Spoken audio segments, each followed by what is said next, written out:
himself in the 21st century. And today he will talk about tectonic shifts in the wiggle room. That's right. Welcome. Okay. Thank you, Daniel, for the kind words. Hello, everybody. Can you hear me all right? Is this good? All right. Yeah, the title of my talk's up there. This is going to be a bit different than I think what's been going on the last 3 days. I have to apologize to everyone.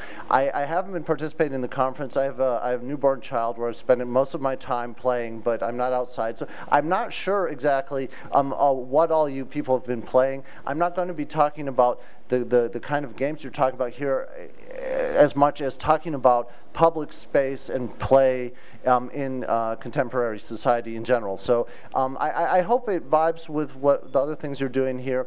The title's up there. It's called Tectonic Shifts in the Wiggle Room, and this actually comes up when you start, playing with language. You do direct translations. In German, you have this great word, Spielraum, which would be play space. But when I type that into Leo, it spits out wiggle room, which I thought was quite nice. So I stuck with that. And it's about transformations of the public playscape in post-industrial society. Okay, starting out, I'm going to draw this in broad strokes, and I want to talk, about different play spaces and for different strata of society, and starting with the mass of the people, the middle classes and the lower strata, the socioeconomic situation in Euro-American countries has become much more difficult in the last 30 years. During this time, the societal tolerance for people of low income who are dependent on state support has tended towards zero in many regards. And this word tolerance is... I'm playing around with this. You talk about tolerance in a machine, the cogs of a machine. You also talk about the play in a machine. So when you're talking about society or the societal machine, you can talk about, with tolerance going down, you can talk about the space for play being reduced because people have less and less resources, less and less free time to, do the kind of things that are going on here. I mean, this kind of event is very typical for a city like Berlin, where people have a lot of extra time and, loose money on their hands. I don't think you'd get much of this, in a city like London or something. I don't know. This is just sort of, I'm being very, very broad in general here, but this is very typical of Berlin, what's going on here. So, during these 30 years, the assertion of neoliberal governmentality has gone hand in hand with an economic policy that pursues the dismantling of the welfare state as an explicitly stated goal. State social spending and safety nets have been greatly reduced, and access to them more tightly regulated because the so-called social hammock, in Germany you talk about the soziale Hängematte, right, was seen as the cause for the misery of the poor. This political transformation was initiated in the 1980s. A milestone for this development was the book by Charles Murray, a political scientist, which he published in 1984, called Losing Ground, American Social Policy, 1950 to 1980. And in this book, he unfolds the hypotheses that has strongly informed public discussion. According to Murray, the growing poverty in the United States was due to the generous welfare state because it led to moral decay by rewarding idleness, rewarding people just, hanging around, not doing anything, not having to work. This is his theory, and according to him, this resulted in a disintegration of the family and, children born out of wedlock, sexual deviance, criminality, and violence, and practically every other social grievance you can think of. The book was published by the Manhattan Institute, a neoliberal, or if you will, neoconservative think tank from New York that was founded to apply market-based terms and theories to social problems. And as you'll see throughout my talk, I'll keep coming back to the Manhattan Institute, which is a very, very fundamental think tank in forming the public sphere that we now live in. Thus, the political discourse on social problems was transformed. They were seen less and less as the result of structural and historic factors, and increasingly traced back to alleged individual causes. Thus, the responsibility for the poor's socioeconomic situation was increasingly ascribed to them. People at the lower end of the social economic spectrum were progressively stigmatized and characterized as having a moral flaw. They were seen as irresponsible and undisciplined due to a character flaw, as Murray proclaimed. And this is an argument you see popping up, for example, in Germany all the time when they're talking about the southern countries in the EU, whether it's Italy, Spain, Portugal, or Greece. You know, they talk about the pig states, right? That in and of itself is quite an insult. And they really act as if this is due to a moral flaw of the people of these countries and not due to the way the European Union is structured. So anyway, these ideas, you know, and I'm just brushing over this lightly, you know, just sketching in broad terms. These ideas coming from people like Murray and people who came after him, they introduced a whole new conceptual field and a whole new terminology. Like, you know, in Germany they talk about the Unterschicht. This is a new discursive figure that wasn't around before. And this way of viewing society spread through the entire political spectrum. And not only, you know, informing conservative positions or liberal positions, but also social democratic governments, you know, whether the SPD in Germany or Labour Party in Britain or the Democrats in the US.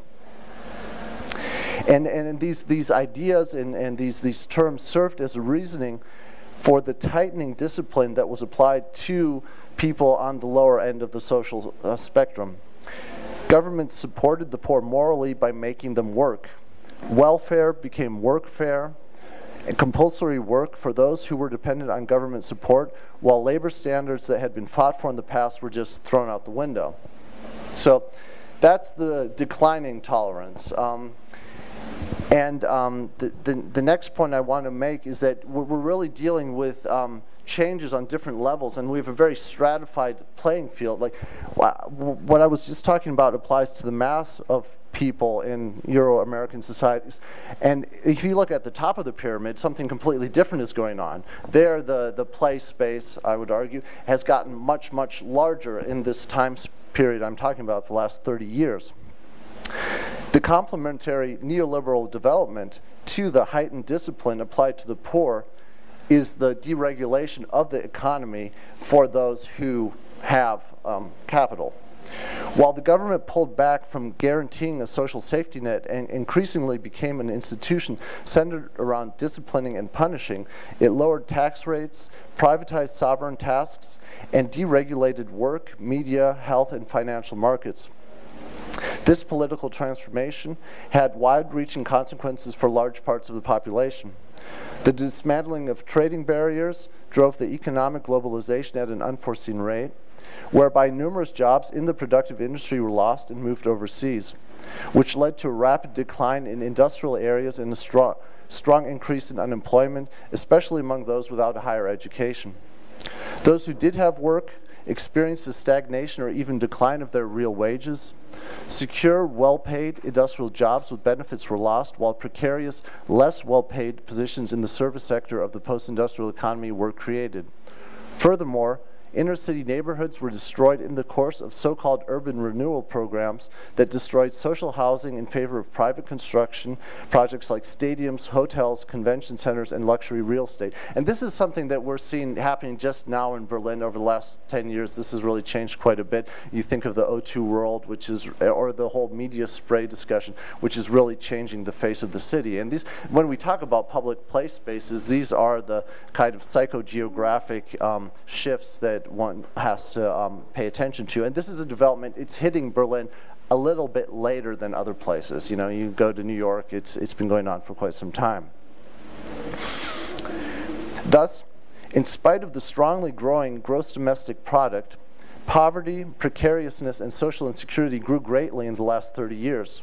In 2000, the social scientist Loic Wacquant sums up this development as follows. The fruits of the growth of the last 20 years were harvested by a small caste of privileged people. 95% of the $1.1 trillion surplus that was generated between 1979 and 1996 flowed into the accounts of 5% of the richest Americans. At the turn of the century, roughly 35 million people counted officially as poor in the USA, 50 million didn't have health insurance, 30 million suffered from hunger and poor nourishment, 7 million didn't have a roof over their head, and so on and so forth. These numbers have not gotten better in the last 12 years. So I didn't do the research, I didn't have the time to get you new numbers, but you know, it's gotten worse. So now we're that's the broad macroeconomic picture, and now getting more to the cityscape, I wanted to introduce the concept of zero tolerance, because that really informs many cities in Euro-American countries. So while this development I was talking about a second ago was going on, at the same time, the police force became stricter in their handling of delinquency in urban centers. This wasn't only true or mainly true for violent crimes, but especially for a whole spectrum of petty offenses. The rise of the neoliberal paradigm corresponded with a dispositive of zero tolerance that can be that has been increasingly implemented in public space. The program can be traced back to the broken windows theory of the political scientist James Q. Wilson and the criminologist George L. Kelling that they first published in 1982. The two authors postulated a connection between signs of urban decay, like trash on the streets, crumbling buildings, or vandalized walls, and social waywardness. The name of their theory refers to the assumption that a broken window inevitably leads to further destruction of a building. The persistent existence of such phenomena is a sign that nobody is bothered by them, which leads to further crimes being committed and the initiation of a spiral of decay. A broken window, so the metaphor, is an invitation to chaos. This approach was then further developed into the policy of zero tolerance by the Manhattan Institute, who I just mentioned a couple paragraphs ago, which propagated that one could prevent more serious crimes by fighting the small offenses. According to this logic, the harsh punishment of someone who drinks alcohol in public or leaves a tag on a wall very likely prevents a later robbery, which is why this approach calls for the pursuit of all violations of the rules and morals in public space without exception. This policy aimed at achieving a situation with no tolerance, as in no play in the social machine, a condition in which there is no wiggle room between the social cogs of this machine. And again, there are politicians who want to follow this paradigm in Berlin. There's a CDU guy, Christian Democratic Union guy, who is campaigning on this platform. Thank God, we voted for this playboy mayor we have. But in cities, places like New York, this is really the paradigm that's being implemented. And in the course of this development, the wiggle room for urban forms of play, such as, to take a popular example, hip-hop, which is started out as urban play, has shrunk drastically. Neighborhood parties that tapped into the electricity of the streetlights were increasingly sanctioned as disturbances of the peace.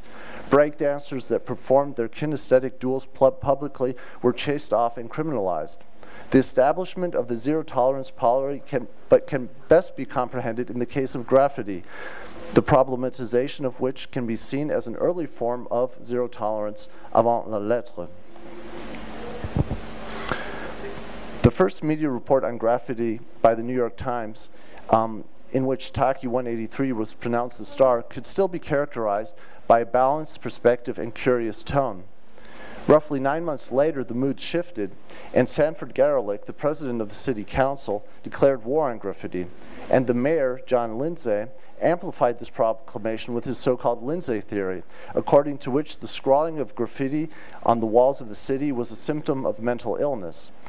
For him, writers were insecure cowards, compulsively striving for recognition, thereby overlooking the fact that they were simply successfully playing the neoliberal game of spectacularly performing their existence and propagating their individual brand in the attention economy. And this territorial game, as I personally would characterize it, of graffiti, is best brought to the point in this work I have up here by Influenza. Influenza is an artist collective from Holland, and from 2002 to 2004, 2005, they played this game, an urban game, that they called The Art of Urban Warfare. And the game was played by whoever wanted to play it, and the way you played it is you made a stencil of these sort of like plastic soldiers, and you sprayed them on a wall, and wherever you had more soldiers of a certain color, that team won. And that's, you know, the way this game was played by a couple hundred people in many different cities across the world. And it's all about territory. It's all about, you know, expansion and getting your team up or your brand up and taking over space. So that's basically, you know, I don't know if there are any graffiti aficionados in here, but that's how I cook graffiti down, as a game of pissing on walls, basically. But it is an urban game, a very early form of urban play, a precursor to what this whole festival is about. Despite benevolent statements from the art world, graffiti in the 70s became increasingly seen as a problem and as a danger to urban order, a demoralizing epidemic of thoughtlessness and an ugly attack on the visual sense. This development ended in the criminalization of writers in 1972, and you know, graffiti was made illegal by the New York anti-graffiti law. A new category of criminal was created overnight. Writing was thereafter seen as a school of crime, and graffiti as a signature of dangerous places. The unsanctioned graffiti became a symbol that one had lost the control over the inner city youth and the urban space. In the course of the legislative reinterpretation of their practices, writers were increasingly put into a line with robbers, rapers, and murderers, and the public discussion of street art amalgamated aesthetic, moral, and criminological discourses. The self-appointed representatives of the bourgeois aesthetics resisted the non-sanctioned signs that they saw as rubbish, dirt, and dangerous symbols of social decay and anarchy, whose elimination were a waste of taxes. So this is, you know, once a form of urban play hits a critical mass and becomes too big, I would argue, and I think this would apply to what you're doing here, and doesn't have a profit motive attached to it. You know, it becomes a threat. It's like, wait, what are these people doing? Why are they doing it? We don't understand it. It's calling the established social order into question, and then it is subject to this kind of sanctions. So this would be a hypothesis to test with if your games you're playing ever become popular enough. Kelling, one of the authors of the broken window theory, got a chance to implement his ideas when he was employed as a consultant to the New York Transit Authority, which led to the increasing pursuit of graffiti and a fundamental cleansing of the subway cars. As of 1990, his pupil, William Bratton, continued this policy as the director of the Transit Police of New York. And in 1994, he was pronounced the director of the New York Police by Rudy Giuliani, whose policies were greatly inspired by the Manhattan Institute. Thus, the strategy of zero tolerance was expanded to all of New York, and further petty crimes were included in the category of quality of life crimes, such as the washing of car windows without a permit or on the side of the street for money.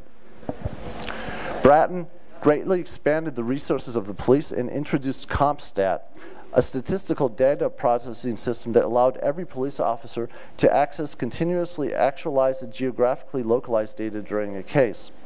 Patrol cars were equipped with onboard computers that were connected to a central computer at the police central, in which the city was mapped out and data on people was collected. Thus, officers could be directed more efficiently, like in a gigantic computer strategy game. The system was also used to evaluate the statistical success rate of the police stations on a weekly basis. Last but not least, Bratton applied management theory to the police bureaucracy and transformed the police stations conceptually into profit centers, whereby their only profit was the statistical reduction of registered crimes. And this whole diffusion of information and communication technologies into the police work, you know, this overlaying of a data structure on what they did on a day-to-day basis, data structure over the urban space, led to the development of a widespread practice called juking the stats, a form of gaming the system in a current society that is found in police work as well as many other fields of society. I don't know if any of you have watched The Wire. This was a topic that came up again and again, whether it was the police system or the school system or politics. You know, you have this data layer over things, and when people start looking at data and not looking at the city as such, you know, it's all about making the numbers work and not really making the city, you know, a different place. It's especially when it comes to police work, they have to look good on paper. They have to look good in the CompStat system. And David Simon actually brings this up, the author of The Wire. You know, I just want to quote him here. He says, "You show me anything that depicts institutional progress in America, school test scores, crime stats, arrest reports, anything that a politician can run on, anything that somebody can get a promotion on.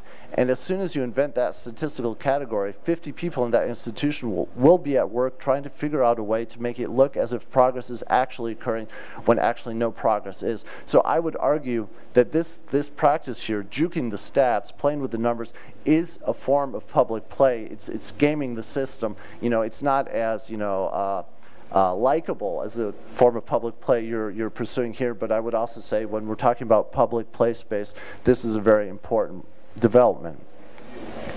Okay, I'm winding things up here so that we have a little time for questions and answers.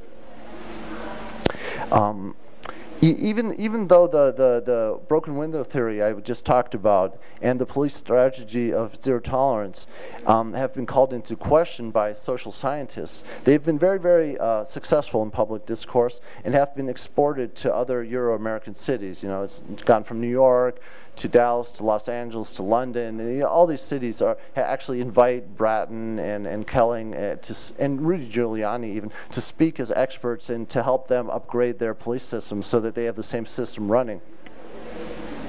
And this development of the zero tolerance policy is also the fundament of more recent developments like the widespread use of surveillance cameras in cities like London or New York. This is a picture from an article I just pulled off of the internet 2 days ago.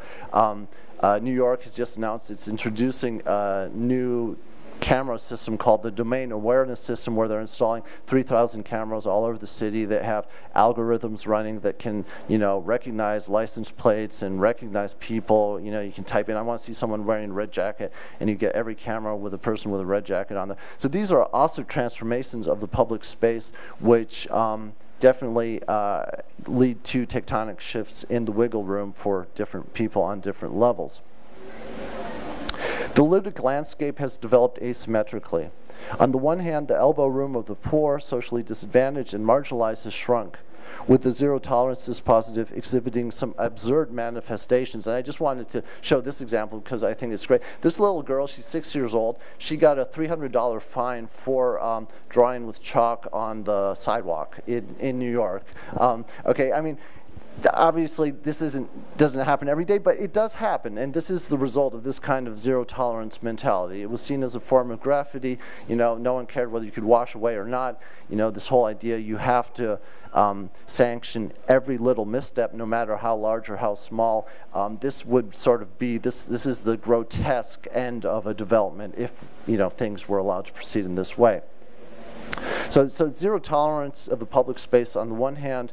On the other hand, the wiggle room for the upper strata of society, as I mentioned before, has increasingly grown. And this has occurred especially with regards to the deregulation of capital markets. I'm not going to go into all the details here, but I just want to end on this note because it's important to see that while, you know, the wiggle room for most people, the 99%, if you will, has been getting smaller over the last 30 years, for the 1% it has been getting much larger. And this is really quite nicely summed up in the term casino capitalism that was coined by the British political scientist Susan Strange in 1986 to mark a historic change at the end of the 20th century, after which speculative transactions became more important for the global economy than the financing of industrial production. Her characterization of financial capitalism as a game of chance builds upon the analysis of John Maynard Keynes, who compared market speculation with a casino and the investment strategies of speculators with those of gambling half a century earlier. Whereas financial markets, according to Keynes, have an imminent tendency to separate themselves from the real economy, this tendency, according to Strange, became amplified by the increasing deregulation of financial markets over the last 30 years, beginning with the liberalization of exchange rates in 1973 when the gold standard was given up. There are further milestones to be mentioned. One of the major ones is the dissolution of the separation between saving banks and investment banks, the so-called Glass-Steagall Act in the United States. Another one would be the complete deregulation of derivative markets, which economists call legalized gambling on a global scale. You know, you have people betting on the decline of states or on food markets, whatnot. So this is another form of public play which doesn't call itself play. Right? This would be a perfect example of dark play, to use a term from game theory. It's play that does not present itself as such. It chimes quite well with the whole concept of the invisible playground. You know, dark play. People are playing and they don't really say they're playing, but if you look closely, you see it. So, closing up here, the loosening of the rules on financial markets has led to a situation where they overshadow the real economy by a large margin. Derivatives are trading at something like, I know, gotta get my numbers mixed up, but like $60 trillion. It's like 10 times the global gross domestic product. It's outrageous. This development couldn't have occurred without the parallel rise of digital information communication technologies, which are used to manage the massive flows of global capital. Currently, the virtuality of the economy is no longer the exception but the rule. And the multiple games that have been pursued in this field are only now coming into the light. We have been experiencing diverse forms of dark play over the last 30 years. And God, you just have to open up the newspaper to see these things. The latest one is the LIBOR scandal, where you have the biggest banks on an international scale gaming the system, rigging the system, to gain profits at the end of the day. Basically they're the bank, they're the house, and the casino. They can't lose. The game is rigged, the playing field is not level, and white-collar crime gets away unscathed. No manager, no bank manager, no financial speculator has been called to court for the financial crash of 2008, even though we do have documents of wrongdoing, of fraud on a massive scale. And there are billion-dollar Ponzi schemes, there's double bookkeeping, the outright fraud. None of this has been called to court. This is why it is absolutely not surprising that a new form of public play has emerged in the last years in the form of the indignados in Spain or the Occupy protests, which embody a renaissance of the political dimension of public play. It's fascinating. I don't have time to go into this, maybe in the discussion, but the French Revolution actually occurred in an atmosphere of play. People were on the streets in masks, in costumes, making a lot of ruckus, and they overthrew the Ancien regime. So who knows? We're living in historic times. We're witnessing tectonic shifts in the wiggle room. Thank you for your attention. Please hit me if you have any questions. All right, I'm finished.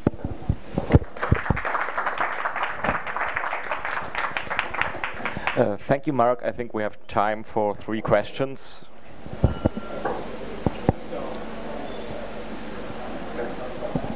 Yeah. Maybe you just repeat the question. Yeah. Say the question. I'll repeat it. Right here. It's worth noting that Washington, D.C. was designed by a French architect to place cannon in a radial, that is circular fashion, so that the government in power could put down revolutions. And in opposition to what you've described, it's maybe possible now to use these electronic means to require fair play. We now have electronic banking across national borders from Africa into India and back, so that people who are just starting out to make money and save can do so in an honest fashion with a even playing field. Actually, thank you very much. That's a very good point you made, which chimes with what I think you were talking about on the first day of this thing, that these electronic devices that have diffused into our everyday lives can work in both directions as methods of control or methods of liberation. And It's true. It's all there. It's a really big question is where the public will is and how these things are going to be used. But we can't expect anyone from on top to implement systems in this way. It really needs the push coming from the streets. And that's why actually I think these public gatherings, this public communal activity that come together at an event like this are very important to bring people together and get that kind of dynamic going. Please.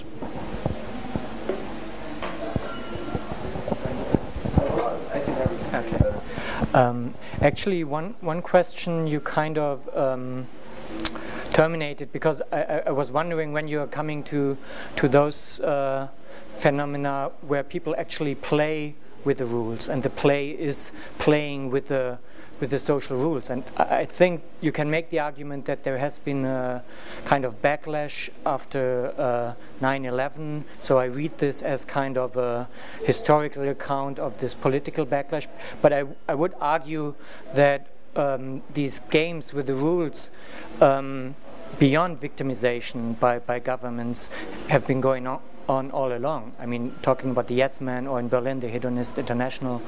But you kind of took that up. So it leaves two other questions where I think your approach, or I wonder kind of how you can take that up in an approach which is very kind of top-down repression focused in a way. The one is the role of technology. I wonder, because there is this discussion about Occupy movement and everything being a do-it-yourself movement, and basically like going back to carnivalesque forms and low-tech. But of course the technology is not only on the side of the governing, but it's always on kind of diffused in the post-industrial society. So I just wonder how you would take that up. And the second one is the official role of gamification as part of the neoliberal logic itself. So there is an element of gamification which is actually not repressed, but in the form of spectacles extended. Okay. Two wonderful questions. The first one actually chimes with the first question, which I also didn't answer completely. Technology is always dual, multiple use. Slavoj Žižek, it's a philosopher, cultural critic, once summed it up quite nicely. There are two ways to reacting to computer technology, and both have to do with control.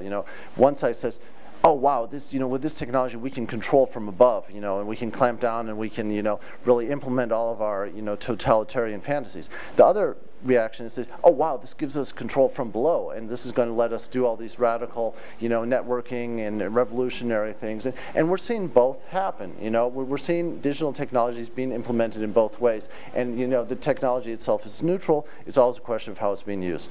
I'm sorry, I didn't get into all the playing with the rules. That would be a different talk. This is just sort of what I tried out to do today. I'm not that pessimistic. I don't see this as this monolithic thing happening that we can't do anything about. I just like to paint a very clear picture, of the playing field we're on, and then I think there's actually quite a lot that can be done. The second point you raised with regards to gamification, the role of gamification in current society, I think gamification has very little to do with play. It's not called playfication; it's called gamification, and it's really it's outgrowth of control society. It's necessary for capitalism in the 21st century to sort of mobilize our desires, and our passions to get us all gung-ho about the exploitation we're taking part in, and they do that by making it try and look like a game. But the fact is, it's very compulsory, and it's everything other than a game. It depends how you define a play, but it's not something done of our own free will. We're being forced to do this, and we're being forced to sort of partake in the company, status games, and this company like Siemens will use gamification principles to try and get their workers to do more work without paying them more money. Give them little badges. Wow, I have this badge on my homepage, but you're not giving me a bigger paycheck. What's that worth? So that's what gamification is a marketing phenomenon, and has very little to do with the ludification of society, which I think is the fundamental process. And society in general is becoming more playful. One reason for that is digital technology which is driving that, and there are a couple other reasons, but that's a completely different talk. Yeah. So thank you, and to the next talk.